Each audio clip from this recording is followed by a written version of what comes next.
It is not joy that makes us grateful. It is gratitude that makes us joyful. David Steindl-Rast.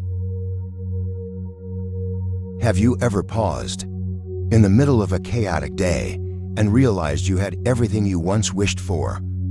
A warm cup of coffee in your hand, a roof over your head, messages from people who care, the sound of your own breath, still steady. But instead of joy, all you feel is a sense of lack, a quiet emptiness you can't name. Let me tell you a story. There was a man who once chased success with everything he had. He built a company from scratch, earned millions, traveled to places he never thought possible. But every morning, he woke up with a strange weight in his chest. Not sadness exactly, just an unshakable restlessness. He tried meditation, cold showers, a gratitude journal he filled out mechanically each night, but the feeling remained. Until one day, stuck in traffic after a long flight, frustrated and tired, he saw a little girl at the corner of a dusty street. She was barefoot, holding a broken toy, and smiling. Not a fake smile, not a forced one, a smile so full. It made him ashamed of his own emptiness. She didn't have reasons to be happy, but she had reasons to be grateful, and maybe that was the difference. So he started again. Not by buying more things, not by achieving more, but by remembering. Remembering his father's laugh, the taste of his mother's cooking, the friend who stood beside him when he lost everything, the moments that didn't sparkle on social media, but lit up his soul, and slowly, that quiet emptiness faded. So now I ask you, what if the happiness you're looking for has been with you all along, quietly waiting behind the noise? What if the real shift isn't about changing your life, but the lens through which you see it? And what if gratitude isn't just a warm feeling, but a radical act of reclaiming joy in a world that constantly tells you to chase more? Take a deep breath. This is not a video about saying thank you. It's about waking up to the life you're already living, to the richness you've forgotten, to the quiet power of gratitude, and how it might just change everything. Let's begin. Chapter 1. Awakening to the gift you forgot you had. Have you ever wondered how many blessings slip through your fingers simply because you stopped noticing them? There's a strange thing that happens as we grow older. The extraordinary becomes ordinary, the things that once made our hearts race. Our first bicycle, the first time we saw the ocean, the first time someone said, "I believe in you." They fade into background noise. We don't mean to forget. We just adapt, we normalize, we survive. And somewhere along the way, we stop feeling grateful. Not because we're ungrateful people, but because the rhythm of modern life drowns out the stillness required to truly see. I want to take you back to a morning that looked like any other. The alarm buzzed, emails were already piling up. The city was loud, impatient. He grabbed his phone, scrolled through meaningless updates, half-heartedly ate breakfast, and rushed out the door. But on that day, something cracked.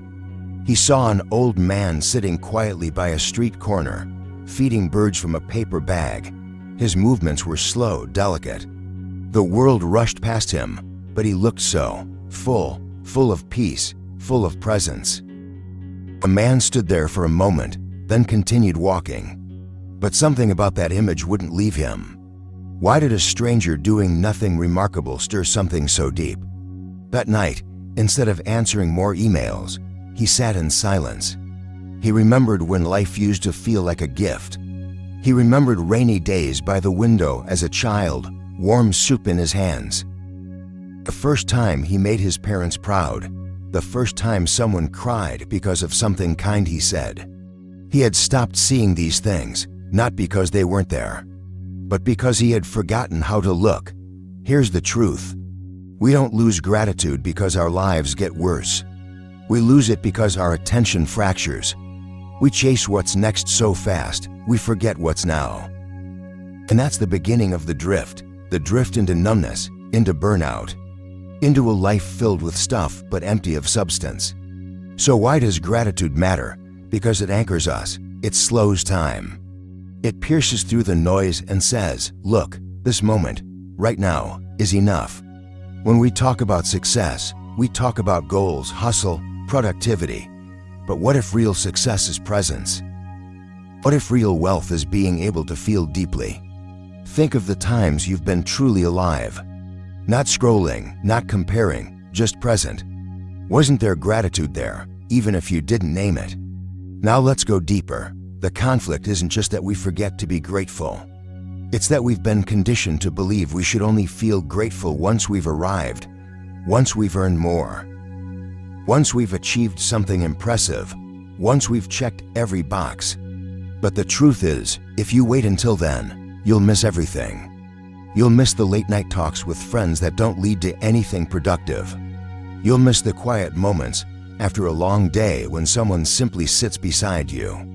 You'll miss the way your favorite song hits different when you're not rushing. The idea we've forgotten is that gratitude isn't reactive. It's not something we feel only after something good happens. It's a way of seeing, and that's where everything shifts. Because when you see with gratitude, the world softens. Colors become brighter, voices become warmer, even pain starts to feel meaningful. You evolve from a person who needs more to someone who notices more. And that changes everything. The tired becomes sacred. The ordinary becomes extraordinary. Gratitude isn't a reward, it's a practice. It's the choice to remember what life already gave you, to wake up to the miracle you're standing in, to live not as a collector of achievements, but as a witness to the beauty that never left. So let me ask you, when did you stop saying thank you? Not out loud, but in your heart. When did you stop feeling wonder in the small things? Because maybe, just maybe, your joy didn't disappear. Maybe it's just waiting for you to notice it again. And maybe that's where your real journey begins. Chapter 2. Why the truly successful practice daily gratitude. Let's be honest. When you hear the word gratitude, what comes to mind? A quote on Instagram, a quick thank you at the dinner table, a journal you bought but barely touched. Most people don't associate gratitude with ambition, with drive, with success. We think of it as soft, sentimental, something nice to have, but not something essential. And that is a problem. Because what if I told you that some of the most successful, high-performing, world-shaping individuals credit gratitude, not just for their happiness, but for their edge? Think about it. We live in a world obsessed with more. More money, more followers, more recognition. We're taught that satisfaction is dangerous, because the moment you're content, you lose your hunger. But here's where the confusion begins. Gratitude is not the opposite of ambition. It's the fuel that sustains it. Let me paint you a picture. A young woman builds a startup from scratch. She works 16-hour days, skips meals, loses sleep. Everyone says she's killing it, but inside, she's anxious, disconnected, exhausted. No matter what she achieves, it never feels like enough. Until one day, her body forces her to stop. Burnout, hospital visit, silence. Lying there, away from meetings and metrics, she starts asking different questions. Not, what more can I get? But what have I already been given? She remembers her first customer, her team that stayed when things got tough. The thrill of creating something that mattered. She begins a simple practice. Every morning, she writes down 3 things she's grateful for. Not big things, just small, specific, real. At first it feels forced, but within weeks, something shifts. She still works hard, still dreams big, but the quality of her energy changes. Less panic, more presence, less self-doubt, more trust. She starts to see people again, not just use them to reach the next goal. And here's the kicker, her business actually grows faster. Not because she worked harder, but because she worked wiser. With clarity, with resilience, with joy. Now zoom out. In a 10-year study by Dr. Robert Emmons, participants who practiced regular gratitude not only reported higher levels of happiness, they showed increased productivity, stronger immune systems, and better relationships. Why? Because gratitude reduces cortisol, because it strengthens neural pathways related to optimism and motivation, because it rewires your brain to notice opportunity rather than scarcity. You want to make better decisions under pressure? Be grateful. You want to lead a team that trusts you? Be grateful. You want to wake up with energy instead of dread? Be grateful. It's not magic, it's neuroscience. Now let's go deeper. Gratitude anchors you in the present. When you're always chasing the next thing, your nervous system never feels safe. You're always scanning for threats. You live in a loop of not enough. But when you pause and recognize what's already here, your brain shifts from survival mode to creative mode. You stop reacting. You start responding. That's when your best ideas come. That's when your confidence isn't loud, it's rooted. Do you know why some people seem calm under chaos? It's not because their life is easier. It's because they've trained their mind to focus on what matters, especially when things get hard. Tony Robbins begins every morning not with goals, but with gratitude. Oprah Winfrey kept a gratitude journal for over a decade. Tim Ferriss, in his best-selling productivity books, recommends it as a non-negotiable habit.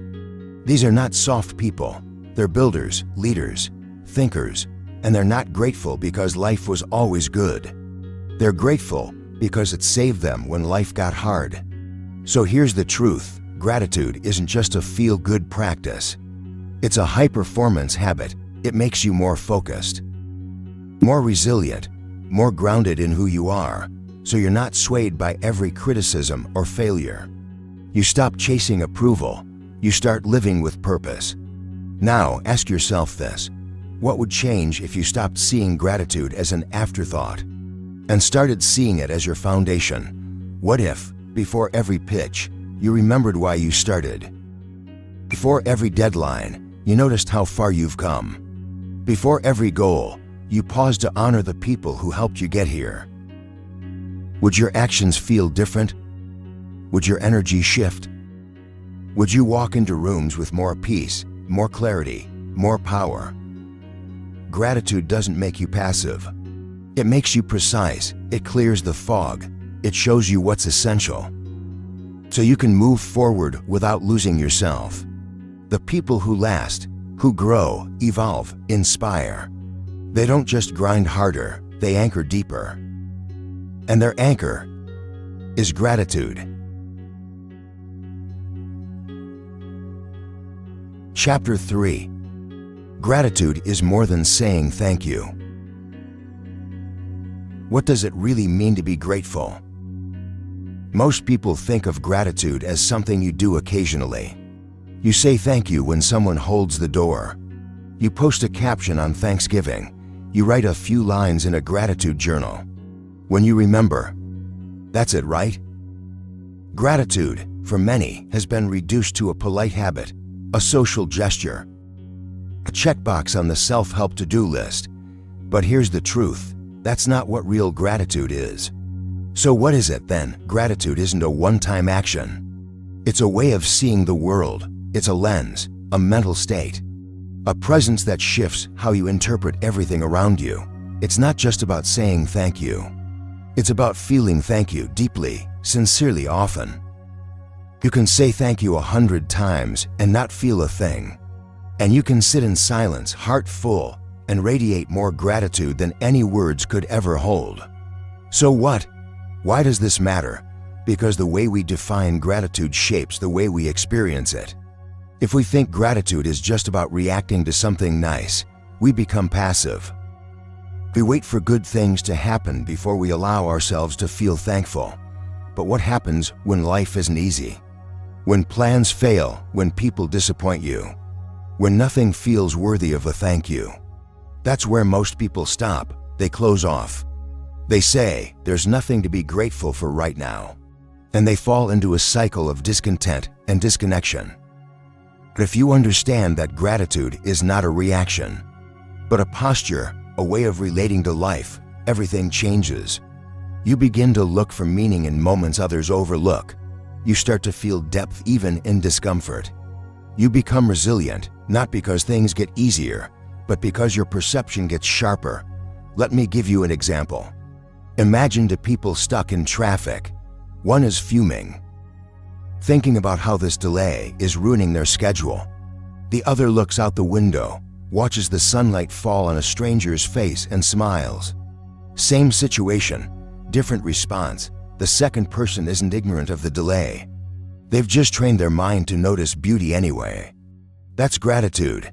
Now what? What do we do with this deeper understanding? We start by shifting from occasional gratitude to embodied gratitude. That means gratitude isn't something you visit once in a while. It's where you live. You wake up in it, you walk in it, you speak from it. You return to it when everything else falls apart. It's not performative, it's not public. It's not about looking spiritual or positive on the outside. It's about how you see the world when no one is watching. It's about recognizing that breath in your lungs is a miracle, that a friend who texts back is a blessing, that even your pain is a teacher guiding you somewhere deeper. Here's another example. There's a man who lost his job unexpectedly. Bills piling up, ego bruised, anxiety creeping in. But instead of spiraling, he took a notebook and wrote 3 things every day. Not about what he had, but about what he hadn't lost. He wrote, "My daughter still laughs when I come home. My legs still carry me when I walk. My past success shows I'm capable." It didn't change his circumstances overnight, but it changed him, and that shift changed everything. Because when you move through life with embodied gratitude, you show up differently. You make decisions from calm, not fear. You treat people with kindness, even when stressed. You notice opportunities that others miss because you're not blinded by scarcity. Gratitude is not the absence of ambition, it's the foundation of clarity. It roots you so that you're not swayed by every up and down. So how do you begin? Start by pausing every day, even just for a minute. Ask, what am I overlooking that's quietly holding me up? What have I stopped seeing because I assumed it would always be there? Then go deeper. Instead of writing, "I'm grateful for my family," ask, what moment made me feel most connected to them today? Instead of saying, "I'm grateful for my health," ask, what part of my body served me today in a way I usually ignore? Gratitude lives in the details, and the more specific you are, the more real it becomes. Eventually, you won't need reminders. Gratitude won't be something you practice, it will be something you are. You'll find yourself saying thank you without words, to the sky, to the ground beneath your feet, to the stranger who smiled at you when you needed it most, to the version of yourself that didn't give up. Because the truth is, gratitude isn't about what's happening. It's about how you choose to meet what's happening. And when you meet life with gratitude, even in the hard parts, especially in the hard parts, you begin to live with a kind of richness no money can buy. So from now on, remember, gratitude isn't something you say. It's something you see. It's something you become. Chapter 4. When gratitude becomes a way of life. Before gratitude became part of his life, Noah was always chasing something. Another goal, another milestone, another reason to prove that he was enough. From the outside, he looked like he had it all figured out. Well-dressed, well-spoken, steadily rising in his career. But on the inside, he was barely holding it together. Each morning began with anxiety. Before his feet even touched the floor, his mind would race through unfinished tasks, unread emails, unachieved dreams. He'd scroll through social media, comparing his life to people who seemed more successful, more fulfilled, more everything. It was never enough. If he hit a target at work, he set a new one, higher, faster, louder. If someone praised him, he nodded politely, but never truly absorbed it. He carried a quiet belief that unless he was suffering, grinding, proving. He wasn't doing enough. There was no space for rest, no time for reflection, and certainly no place for gratitude, because, in his mind, gratitude meant settling. And Noah didn't want to settle, he wanted to win.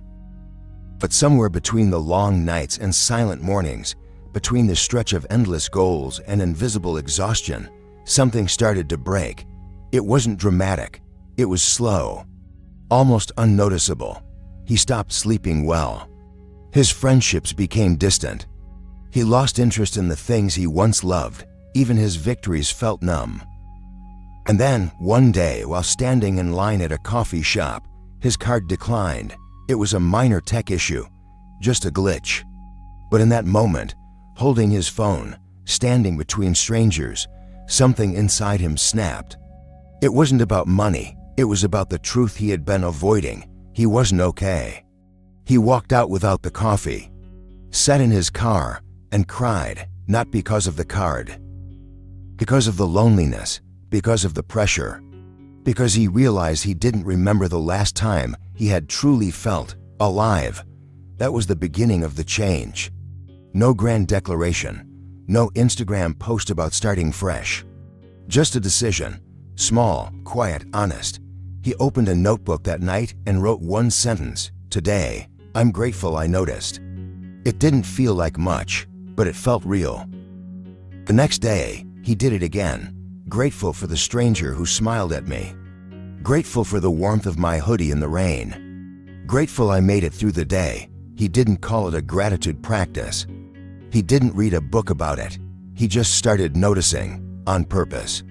And slowly, something in him began to soften. He found himself pausing more, looking around instead of down, noticing the steam rising from his coffee, the sound of laughter from a nearby table, the way his heartbeat calmed when he walked without music. It wasn't a switch, it was a slow unfolding, a remembering. The after wasn't perfect. He still had stressful days. He still caught himself scrolling, comparing, forgetting. But now he came back faster, back to the page, back to the moment, back to the truth that there's always something to be grateful for, no matter how small, and that changed everything. Because gratitude, for Noah, became more than a habit. It became a lens, a way of seeing, a way of being. He started talking to people with more presence. He listened, not just to respond, but to understand. He hugged longer, laughed more often, let himself rest without guilt. One evening, a friend asked him, "What's different about you?" Noah smiled. He thought about explaining his notebook, his mornings, his little rituals. But instead, he said, "I just stopped waiting for life to feel good, and started noticing when it already did." That was the bridge, the space between who he had been and who he was becoming.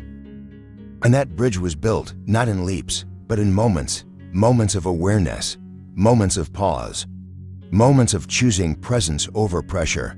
Gratitude didn't make him passive. It made him powerful in a different way. It gave him clarity.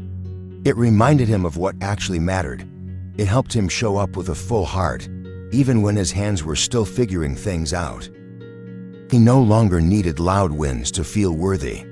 The quiet ones were enough, making someone laugh, finishing a task he once avoided, letting go of a resentment, sitting in silence and realizing he felt peace. He didn't need to escape his life to love it. He just needed to see it. And through that shift, life began to meet him differently. New opportunities came. Not because he forced them, but because he noticed them. People felt safer around him. Not because he changed who he was, but because he became more here. And in that presence, something beautiful bloomed, a quiet, grounded joy. The kind that doesn't need applause, the kind that doesn't shout, the kind that hums in your bones, reminding you that you are alive, and that is enough. Today, Noah still writes in his notebook. Not because he has to, because he wants to, because it's become part of how he breathes. And if you ask him what changed his life, he won't say a promotion or a partner or a breakthrough. He'll say, "I started giving thanks. before life gave me a reason. And maybe that's the secret. Not waiting for everything to be perfect, but choosing to see that maybe, just maybe, it already is. Chapter 5. Gratitude is the root of inner peace. There was a woman named Claire. For most of her life, she wore strength like armor. She was dependable, intelligent, sharp, a person others turned to when they didn't know what to do. She had mastered the art of holding everything together, but deep down, she was tired.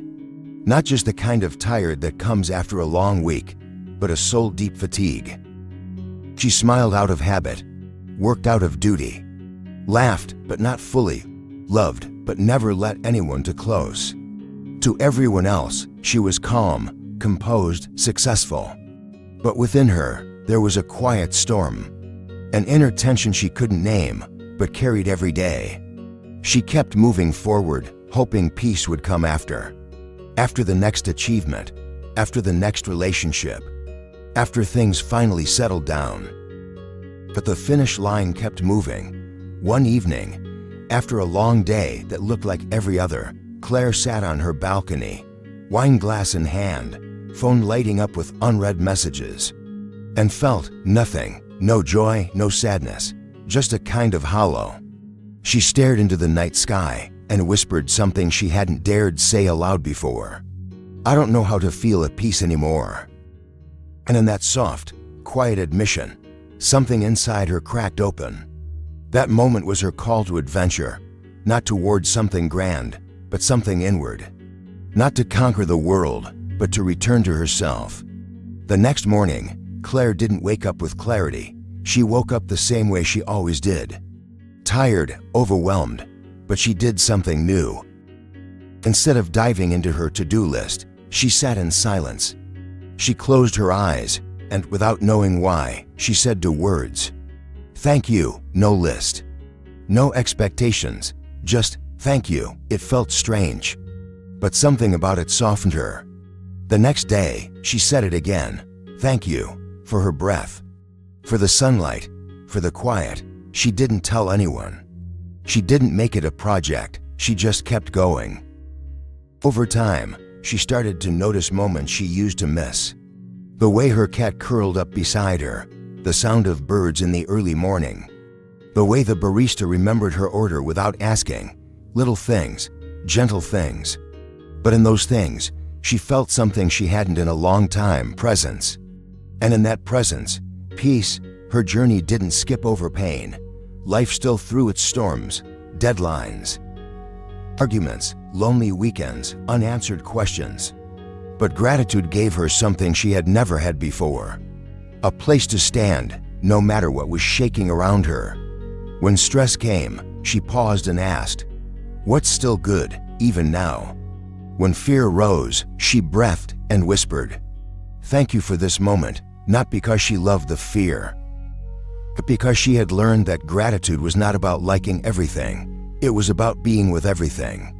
She began writing each night, not long essays. Just a few lines, moments, impressions, glimpses, warm socks on a cold floor, a stranger's kindness in traffic, a hard conversation that ended in understanding. And something extraordinary began to happen. The more she noticed, the more there was to notice. The more she gave thanks, the more she realized how full her life already was. Peace didn't come with answers, it came with attention. With the radical decision to stop waiting, to stop needing life to be different before she could be content. And this shift wasn't passive, it was powerful. She found herself making decisions with more clarity, speaking with more intention, loving with more openness, letting go of things that once consumed her because she had found something deeper to hold on to. Gratitude didn't erase the hard parts of life. It placed them in a wider frame. She could cry and still feel grateful. She could grieve and still feel held. She could be uncertain and still feel grounded. It wasn't perfection she found. It was anchoring, and it changed the way she moved through the world. When friends came to her, overwhelmed by the same weight she used to carry, She didn't offer advice. She offered presence, a listening ear, a gentle question. What's still beautiful in your life right now? Sometimes they couldn't answer, so she sat with them, quietly, until they could. That was her return, not to a new identity, but to her true one, the one who didn't have to chase worth, the one who didn't need to earn peace, the one who simply remembered how to be. Now, Claire begins every morning the same way. With a breath, with her hand over her heart, with a quiet thank you, not to anyone in particular, but to life itself. And what she's found is this: gratitude is not an escape from reality. It is a deeper meeting with it. It roots you in what's real, what's good, what's here. It reminds you that even on the hardest days, there's always something that deserves your full attention. Always something whispering, "I'm still with you." Gratitude is not the destination. It is the path. And peace walks with it, step by step. So when people ask Claire now, "How did you find calm in the chaos?" she smiles and she says, "I didn't find peace, I grew it. One breath, one moment, one thank you at a time." So now you've made it here, through the stories, the questions, the quiet moments. You've listened, you've felt, you've paused. And maybe somewhere along the way, something inside you softened. Maybe a little light returned to a corner that had grown dim. Maybe you realized that gratitude isn't something you find, it's something you choose. Again and again, especially when it's hard.